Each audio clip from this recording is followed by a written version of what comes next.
Todos probablemente hemos escuchado hablar de un camaleón y no todos hemos tenido la experiencia de observarlo de manera directa. Pero ese camaleón probablemente es más conocido por la capacidad de cambiar de color, de acuerdo a las circunstancias. Eso es lo que conocemos del camaleón, pero cuando los antiguos bautizaron a este lagarto, aparentemente tenían otras cualidades en mente, otras cualidades, no solo para el lagarto, sino aplicados a personas y a situaciones. Sin embargo, es la capacidad del camaleón para cambiar de color lo que ha llevado al uso figurativo de camaleón para alguien que cambia rápidamente. ¿Y que cambia rápidamente de qué? De ánimo, ¿sí? Cambia rápidamente de amigos, de manera de pensar, de un grupo hacia otro, ¿sí? Eso, ahí es donde se le tilda de camaleón. Pero ese uso figurativo se remonta muchos años atrás, como por el siglo XVI, cuando un rey de la época manifestó esa famosa frase y les dice: bueno, les ruego que no me tomen por un camaleón.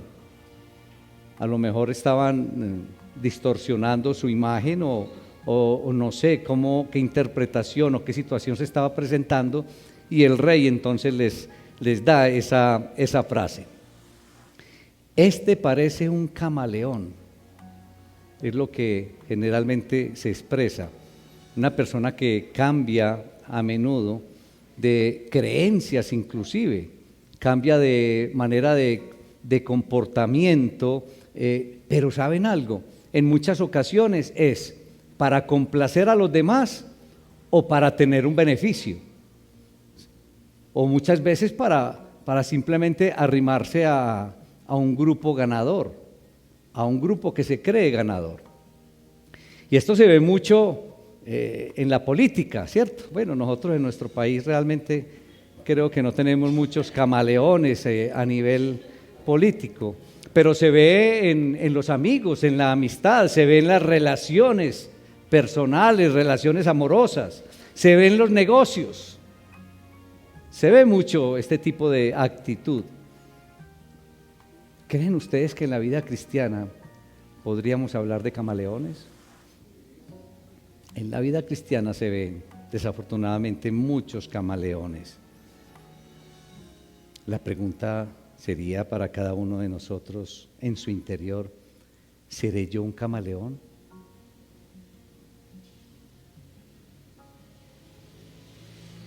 ¿Me verán como un camaleón a nivel cristiano? ¿A nivel de fe? ¿Cómo me verán? ¿Realmente me verán firme en la fe? De pronto, cuando me observan las terceras personas, otras personas, de pronto observan que me acomodo a situaciones o que me acomodo a otras personas para que me acepten, o simplemente para que no me critiquen, para que no me señalen, o como cristiano para que no me señalen de fanático. ¿Será que a veces nos comportamos como camaleones? Y camaleones, créanme que en la vida cristiana de mucho tiempo atrás vemos camaleones. Y hoy vamos a ver entonces algunos de ellos a través de la palabra. Los invito, hermanos, para que vamos al primer libro de Samuel. Ese es el libro que vimos incluso 8 días atrás. Primer libro de Samuel, capítulo 14, nos vamos a ubicar en un solo versículo. Versículo 21. Leo la palabra en el nombre del Padre, del Hijo y del Espíritu Santo. Amén. Y los hebreos que habían estado con los filisteos de tiempo atrás y habían venido con ellos de los alrededores al campamento, se pusieron también del lado de los israelitas que estaban con Saúl y con Jonatán. Padre, te alabamos, te damos honra, te damos todo el honor en Cristo Jesús. Padre, te damos gracias por la bendición del día de hoy. Señor, nos permites estar aquí en tu casa de oración, Señor, compartiendo con hermanos en el mismo sentir en Cristo Jesús. Qué bendición, Señor. Y nos permites entonarte cánticos de adoración y de alabanza, expresarte a través de ellos todo nuestro reconocimiento, Padre. Y nos bendices además con tu bendita y maravillosa palabra. Permite, Señor, que tu Espíritu Santo esté ministrando en esta mañana. Que el Espíritu Santo, Señor, esté en cada uno de mis hermanos aquí presentes, tocando corazones, mentes y voluntades, Señor. Que podamos recibir tu enseñanza y mejor aún, que podamos colocarla en práctica en Cristo Jesús. Amén. Hermanitos, a través de la palabra de hoy tenemos una invitación del Señor para todos nosotros, y la invitación es a permanecer firmes en los principios del reino. Esa es la invitación del Señor hoy a través de su palabra. Permanece firme en los principios del reino. Muchos de ustedes a lo mejor dirán inicialmente, bueno, es que es la misma predicación de hace 8 días. No es la misma, es la continuación del mensaje de hace 8 días, con una idea y una enseñanza muy, muy diferente. Pero el contexto es el mismo, el contexto sí es el mismo. Vamos entonces a recordar un poco, por eso no leí todos los versículos del capítulo 14 del primer libro de Samuel, pero vamos a hacer un recuento para aquellos que de pronto no recuerdan muy bien esa porción de la palabra, pero también para aquellas personas que no tuvieron la oportunidad de acompañarnos el domingo inmediatamente anterior. Hoy vamos a continuar entonces, vamos a hablar del contexto de este versículo 21. Decíamos hace 8 días que esta es quizás una de las historias más atrevidas e increíbles, en donde vemos a unas personas, a 2 valientes que se atreven a avanzar entonces por fe en los proyectos del reino, en los proyectos de Dios. Y esa primera virtud de estos personajes nos hace, digamos, un reto a cada uno de nosotros. ¿Qué tan atrevidos somos nosotros para avanzar en los proyectos de Dios? ¿Qué tan atrevido eres tú en avanzar en los proyectos del Señor? Porque el Señor nos viene sacudiendo en los últimos mensajes y animándonos a que realmente salgamos a dar la batalla afuera, porque somos soldados del ejército de Dios, porque somos llamados entonces a ir allá a la batalla, y la batalla está afuera, la batalla no está aquí. El Señor nos ha aclarado de que aquí venimos es a capacitarnos para salir a la batalla, pero que un ejército aquí reunido sin hacer nada, ¿qué pasa? Nada. Y entonces vemos aquí básicamente que hay un enfrentamiento entre un ejército de filisteos y el ejército del pueblo de Israel. Lo que no se nos puede olvidar, y es muy importante en la porción, es recordar que el poder militar de los filisteos era inmensamente superior al poder militar de los de Israel, porque los filisteos tenían guarniciones o tenían batallones en puntos estratégicos dentro de Israel, e incluso controlaban a los herreros. Eso es muy importante tener ese detalle. Es decir, podríamos decir que los filisteos le cobraban vacuna a los israelitas, e incluso para afilar el azadón para poder trabajar. Miren que eso es muy importante para tenerlo en cuenta.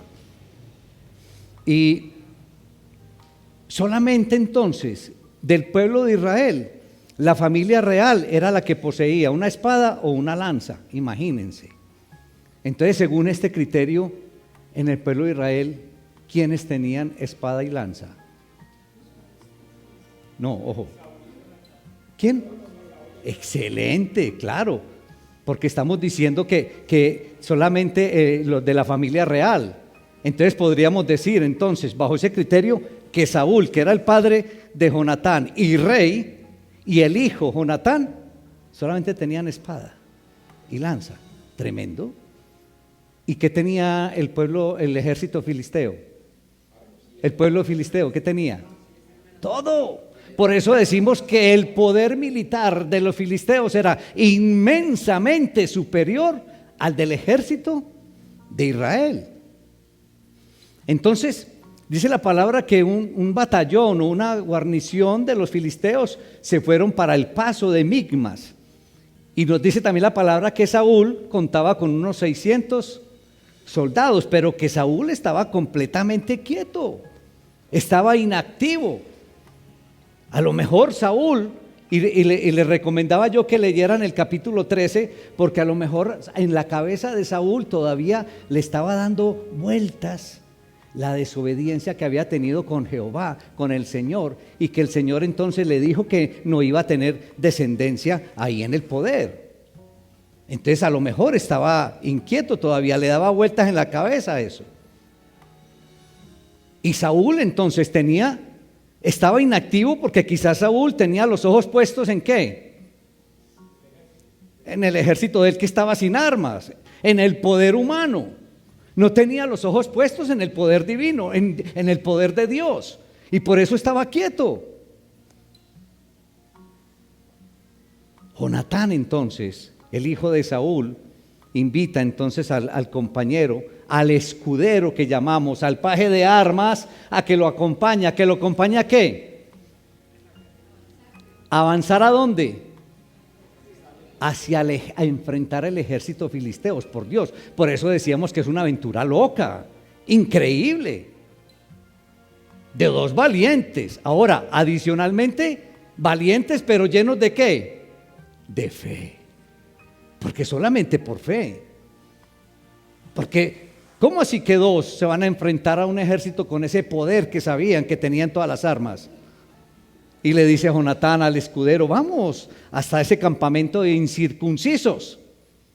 Y le dice una frase que la debemos de recordar siempre. Le dice, porque al Señor, a Jehová, le ha dado lo mismo salvar con muchos que salvar con pocos. Por Dios, ¿eso lo dice quién? Una persona con una fe grandísima. El Señor puede salvar con muchos, pero puede salvar con pocos. En este caso, los pocos eran ¿cuántos? 2. ¿Y qué le dice el escudero? Vamos, yo hago lo que usted diga, yo hago lo que usted diga. Y se van. Entonces, Jonatán estaba apoyado ¿en quién? ¿Estaba parecido al Padre? No, estaba apoyado en el poder de Dios para salvar. Se apoya en el poder de Dios que sustenta a los que avanzan con fe, en los principios de Él mismo. Y entonces fortalecidos por la señal de Dios, porque Dios, Jonatán estaba pidiendo una señal, y fortalecidos por la señal que el Señor les da y que les responde positivamente, entonces avanzan hacia ese campamento de los filisteos. Dice la palabra que muy posiblemente estaba arrastrándose por el peñasco, por esa pendiente áspera, dice la palabra. Y también dice la palabra que entonces con la audacia de estos dos personajes, con el valor de estos dos personajes y con el poder de Dios que los acompañaba, los filisteos entonces cayeron, y dicen ahí inicialmente un número de 20 personajes filisteos. Uno se imagina ese evento y tenían que estar completamente sorprendidos estos filisteos ver que dos personas estuvieran entonces ahí enfrentándose a todo el batallón y que luchaban con esa habilidad, que luchaban con esa convicción y que luchaban con ese poder. Entonces los 20 inicialmente no podían contra dos. Tremendo esto. Dice también la palabra ahí en el versículo 15 que hubo mucho pánico. En un solo versículo, en el versículo 15, 3 veces menciona la palabra pánico. Es decir, se dio ahí una consternación, se dio una confusión enorme. Claro. Entonces, claro, Saúl, cuando ve toda esa consternación, cuando ve todo ese bullicio, cuando ve toda esa algarabía, entonces ya Saúl se decide entonces pasar allá. Y entonces ahí llegamos al versículo 21, que es el que nos regala el Señor hoy. Vamos a recordarlo. Ya con ese contexto, ya vamos a entender entonces el versículo 21, porque si leemos solo el versículo 21 no vamos a leer, pero ya saben entonces el contexto, ¿cierto? Entonces, y los hebreos, ojo, en el final del versículo 20 dice, y había gran confusión. Había una confusión enorme ahí dentro del ejército de los filisteos. Y entonces dice, y los hebreos que habían estado con los filisteos de tiempo atrás y habían venido con ellos de los alrededores al campamento, se pusieron también del lado de los israelitas que estaban con Saúl y con Jonatán. Hermanos, este primer libro de Samuel ahí en el versículo 14 que nos relata una hazaña extraordinaria de Jonatán, de atreverse a subir, a enfrentarse a un ejército filisteo. Pero lo que vemos aquí es que el Señor premia a la valentía de Jonatán con un increíble más bien triunfo, una increíble victoria que hizo que Saúl se movilizara al ver todo lo que estaba ocurriendo ahí en el batallón, en el campamento filisteo. Pero la iniciativa de este joven guerrero desencadenó una serie de sucesos, uno de los cuales detalla el texto que nos regala el Señor hoy a través del versículo 21. Los israelitas que se habían vendido al enemigo decidieron volver a sus vidas. ¿A cuáles vidas? A las vidas de los compatriotas. Pero vamos a explicar bien, a ver si de pronto no me he explicado muy bien. ¿Qué era lo que pasaba en realidad con este versículo 21? Dentro del ejército de los filisteos habían unos miembros que eran ¿de dónde? Que eran de Israel. Sí, me estaba haciendo entender. Es decir, muchos del ejército de Israel o muchos de Israel, entonces, cuando vieron, digamos, todas las circunstancias, ¿qué hicieron? ¿Se volvieron qué? Camaleones. Y se fueron para el ejército filisteo. Ya queda claro el versículo 21, ¿qué era lo que estaba pasando? Muchos de los israelitas se habían pasado para el ejército de filisteo. Pero uno se pregunta, bueno, ¿qué hacían estos hombres colaborando con los filisteos? Porque es que no era cualquier ejército ni era cualquier pueblo. ¿Cómo podían haberse pasado estos personajes a las filas de aquellos que constituían un permanente tormento para el pueblo de Dios? Un permanente tormento para Israel. ¿Cómo? Es decir, a uno como que no le cabe en la cabeza. Y para entender entonces la razón de la decisión de todos esos personajes necesitamos recordar que la situación entonces de Israel era bastante desesperante en ese momento y se encontraba en una situación militar bastante desfavorable. Cuando uno mira eso, de pronto logra entender un poco el por qué esta gente, estos camaleones se pasaron para el ejército filisteo. Los filisteos entonces, y recordemos, porque es que está la clave de la razón de por qué se dieron estas cosas. Y es que los filisteos tenían el monopolio de la fabricación de las espadas. Y habían subido entonces a combate, a batallar contra los israelitas. Y los filisteos tenían todo el control de las armas. Controlaban todos los herreros, le cobraban, recordemos, le cobraban hasta para afilar el asadón. Cobraban vacuna, hermanos. Tenían todo el control. Y recordemos también entonces que entre los 600 soldados que acompañaban a Saúl, solamente 2 tenían armas, tenían espadas, que eran Jonatán y Saúl. ¿Correcto? Entonces miren, por eso es que decimos que estaban en una condición bastante desfavorable. ¿Cómo podían estos hacerle frente a un ejército fuertemente armado? ¿Cómo podía el ejército de Israel darle la guerra a otro ejército poderoso en armas, fuertemente armado? Eso es lo que tenemos que tener muy claro, con mucha luz en este aspecto. ¿Qué podríamos deducir desde el punto de vista humano? ¿Quién era el ganador? Desde el punto de vista humano, los filisteos, claro, por su poder militar. Uno desde el punto de vista humano simplemente dice, bueno, el perdedor es Israel. Ahí no cabe duda, desde el punto de vista humano. Entonces, muchos hebreos, muchos israelitas, viendo que estaban perdidos, entonces, ¿qué hicieron? Decidieron entonces echar suerte, vincularse al que seguramente iba a ser el ganador, al que seguramente iba a triunfar, los filisteos. De ninguna manera querían estar al lado de los perdedores. Ahora, ¿a quién le gusta estar del lado de los perdedores? Y esto es muy familiar, y lo dijimos de pronto en la introducción. Esto es muy familiar para todos nosotros, especialmente en el ámbito político. Lo vemos, y vemos muchos camaleones.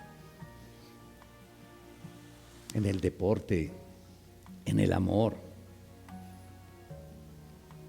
Desafortunadamente en el caminar cristiano también tenemos muchos hermanos camaleones que se acomodan a circunstancias. Se acomodan a la aceptación, especialmente allá afuera. Se acomodan a la aceptación de donde trabajan, al reconocimiento de las familias. Se acomodan a que de pronto a no recibir crítica, a que no los señalen, a que no los hagan a un lado. ¿Es así o no, iglesia? De una u otra manera nosotros nos acomodamos. A mí me llama mucho la atención porque nuestros vecinos tampoco saben que somos cristianos.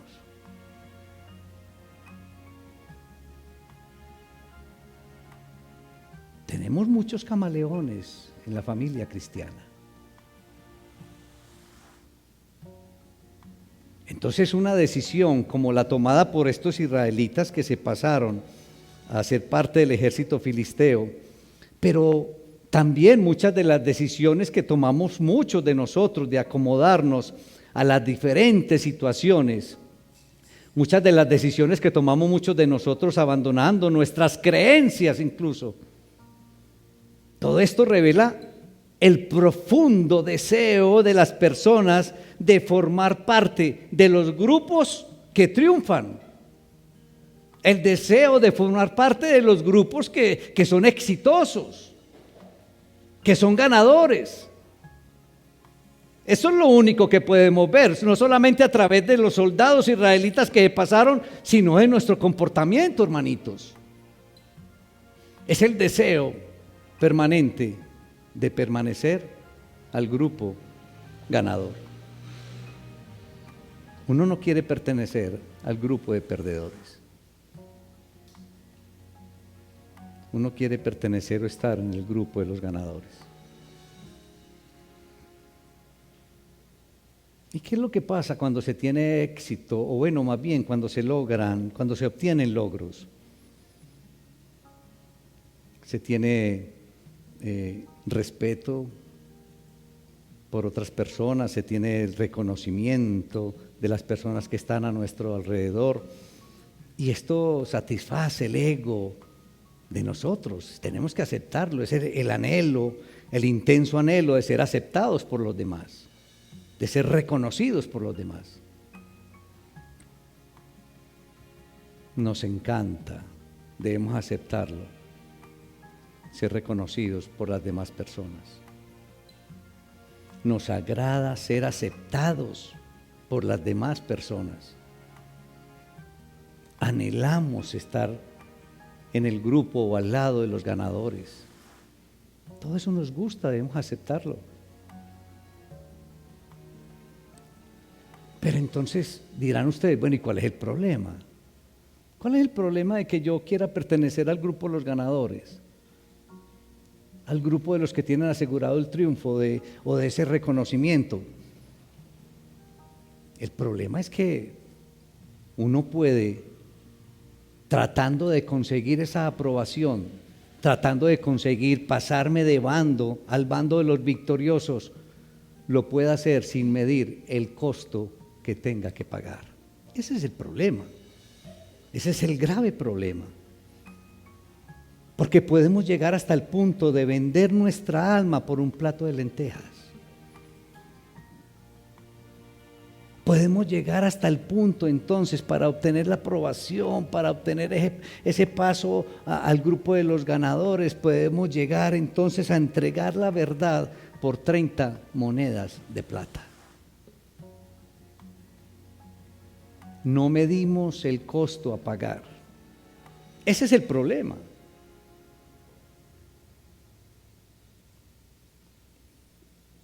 Solamente los invito a que recuerden un poco, y creo que solamente a los más jóvenes no podrían hacer ese recordatorio, pero recuerden muchos jóvenes que hacían para ser aceptados en aquellos grupos en ese tiempo de la mafia aquí en Medellín especialmente, que la vivimos de manera directa.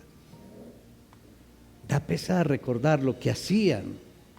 Mejor dicho, el costo que tenían que pagar estos jóvenes para pasar al grupo, entre comillas, en ese momento supuestamente ganador o triunfador. Buscamos la aprobación, buscamos pertenecer a grupos especiales, mis hermanos, sin medir el precio que nos toca pagar. Buscamos pertenecer al grupo victorioso sin medir el precio a pagar. ¿Y saben qué es lo peor, iglesia? A veces el precio que debemos pagar como creyentes es apartarnos de los caminos de Cristo para obtener la aprobación de muchas personas allá afuera, para ingresar al grupo supuestamente victorioso del mundo. Ese es el problema. Muchos de nosotros o muchos hermanos que han pasado por esta iglesia o por la Iglesia Universal del Señor, ese es el precio que tienen que pagar para ser aceptados afuera, para estar con ese otro grupo,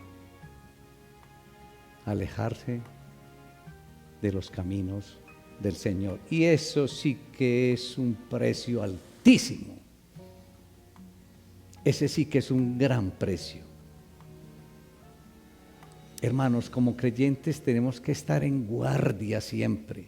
Como creyentes tenemos que estar atentos contra el deseo de agradar a los demás. Tenemos que estar atentos contra ese deseo de ser aceptados por los demás, porque es que el costo puede ser demasiado alto, hermanitos. El costo puede ser demasiado altísimo.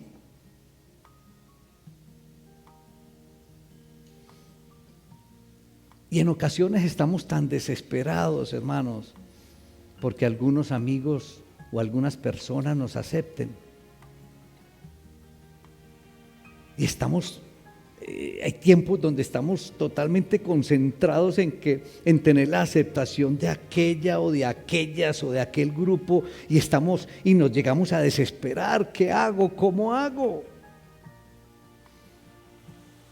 Estamos tan preocupados porque muchos de los familiares nos reconozcan. Estamos desesperados porque quizás nuestro proyecto prospere. A nivel de iglesia estamos tan desesperados y tan preocupados de que la iglesia crezca. Algunos líderes de ministerios preocupados porque su ministerio también tenga una buena asistencia. Y entonces se empiezan a negociar los principios del reino.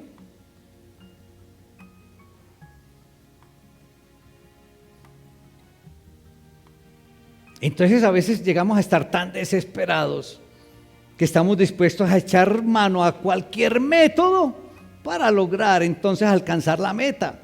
Pero el problema es de qué manera vamos a alcanzar la meta en una iglesia o en un ministerio. Y entonces, cuando menos pensamos, estamos negociando los principios del reino. Estamos negociando con los principios de Dios, con los principios del ministerio, con aquellos principios del ministerio que son aceptables de Dios, pero que estamos negociando con ellos.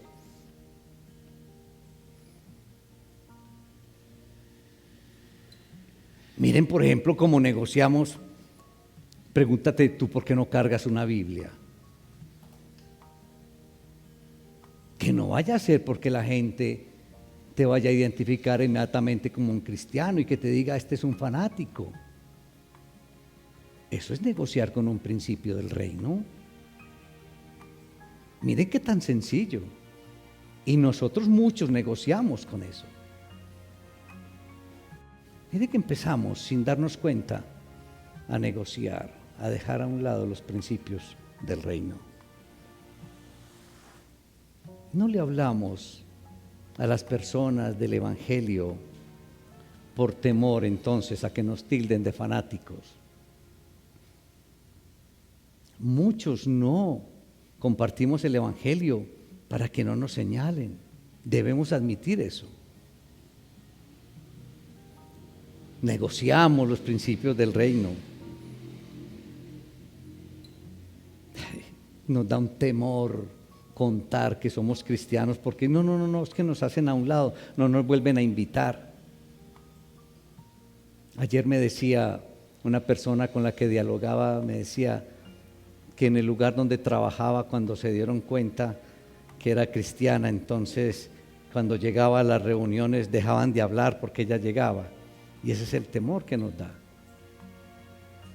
Claro que la gente se intimida cuando sabe que somos cristianos y sobre todo cuando damos buen testimonio, claro. Pero no podemos negociar los principios del reino. Aquí en la iglesia hemos cometido el error y creo que ya aprendimos. Llega una persona nueva, inmediatamente la invitamos a un ministerio. Ministerio de diáconos, al ministerio de alabanza. Cuando pertenecer a un ministerio es una bendición, debe ser un privilegio, pero un privilegio ganado con testimonio, que se debe ganar cumpliendo muchas cosas. Entonces, tenemos que estar firmes en los principios del reino de Dios. Aceptamos invitaciones de amigos, de familia que impiden cumplir con las invitaciones de nuestro Señor Jesucristo. Es que el estar aquí es una invitación del Señor, es una invitación del reino, no una invitación del pastor. Esta es una invitación divina. Entonces cuando nos invitan, ¿por qué no podemos decir, hombre, no, tengo el compromiso mío de los domingos con el Señor? ¿Qué? Cuando salga a las 12, con mucho gusto nos reunimos. ¿Dónde? Si es a una finca, hombre, yo puedo ir después de mediodía. Eso no es un gran testimonio. Y si estás en una finca desde el sábado, ¿por qué no dices, mira, me madrugo, voy a mi culto y vengo al mediodía? Eso es un gran testimonio, sin necesidad de abrir una Biblia. Entonces, negociamos los principios del reino, de una u otra manera, sin darnos cuenta. El problema es que poco a poco, esto como una bola de nieve va avanzando, hasta que puede ocurrir lo peor, que nos apartemos de los caminos del Señor. Entonces, noten ustedes que poco a poco podemos estar cruzando las filas del enemigo. De muchas maneras, poco a poco estamos pasando al ejército del enemigo, hermanos. Entonces, claro, decimos, ¿cómo se le ocurre a esos israelitas pasarse para allá? Pero es que a nosotros nos pasa lo mismo. Poco a poco vamos pasando, vamos cruzando las filas.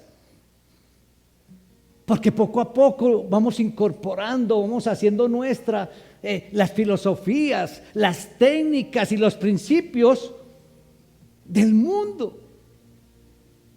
Cuando el mundo, lo que el mundo asegura, éxito, victoria, entonces poco a poco todo eso se va incorporando en nuestra vida. Y vamos aceptando las diferentes filosofías que entrega el mundo. Ese es el problema.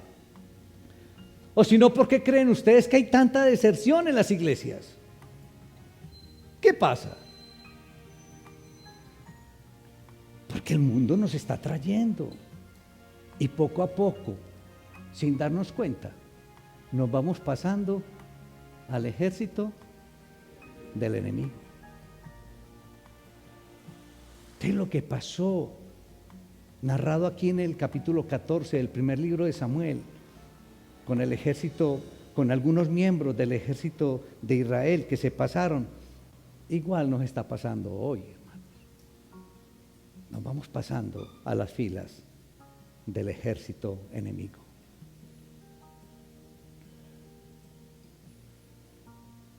¿Por qué creen ustedes que tantos hermanos abandonan las filas de la iglesia? Y entonces dicen, no, es que esa pandemia, eso fue lo que hizo. ¿Por qué no nos ubicamos en lo que realmente está pasando? Nos estamos pasando al ejército enemigo, a ser parte del ejército enemigo. Pero iglesia, es que nosotros hemos sido llamados a estar firmes en los principios del reino. ¿Alguien dice amén? A eso estamos llamados, mis hermanos, a estar firmes en los principios del reino. A eso estamos llamados, como cristianos, como creyentes. Nuestra suerte está echada, pero en Jesucristo.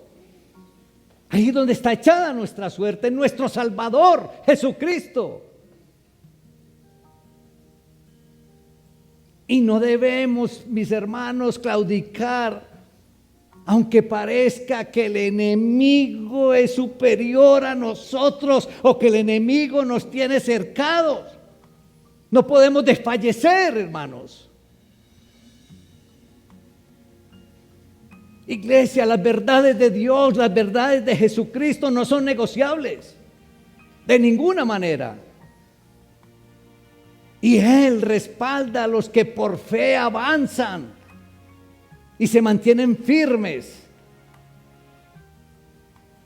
aun cuando la mayoría se haya vendido al enemigo. El Señor se mantiene firme con los que también mantienen firme su fe y avanzan por fe en los proyectos de Dios y se mantienen firmes en los principios del reino.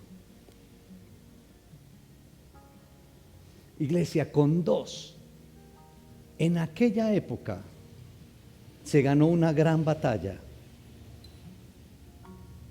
pero con uno solo también se puede ganar una gran batalla. Y ese solo puede ser tú, pero el Señor a través de ti puede ganar una gran batalla. Y uno solo puede ser tú y el Señor puede ganar una gran batalla a través de ti. A través de cada uno de nosotros. ¿Dónde está la confianza en Dios? ¿O es que te estás fijando en tus propias armas? No, el poder es de Dios. Aquel día el Señor ganó una gran batalla con 2, pero hoy la puede ganar contigo. Pero necesitas valor, necesitas decisión y necesitas una confianza plena en el poder de Dios. Iglesia, con todo lo que pueda tener el ejército enemigo, con todo lo que pueda tener allá el mundo afuera, con Cristo somos más que vencedores. ¿Alguien dice amén? Con Cristo somos más que vencedores, iglesia. Seguimos siendo vencedores.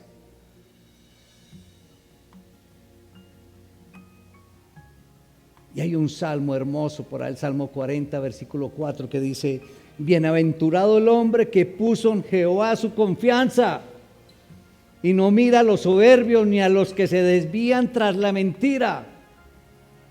¿Alguien aquí ha puesto la confianza en el soberano creador? Gloria al Señor. Al que debemos agradar, mis hermanos, es a nuestro Señor y Salvador, no a ningún otro. Permanece firme en los principios del reino, hermanito.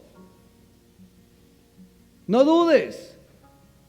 Permanece completamente firme en los principios de Dios. Y quisiera terminar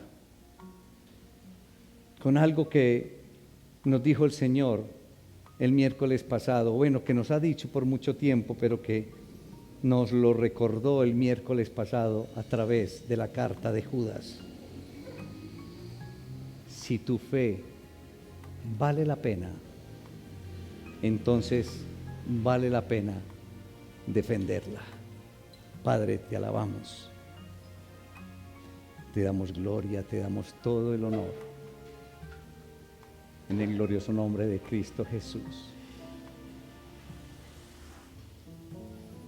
Padre, te pedimos perdón por las ocasiones en que nos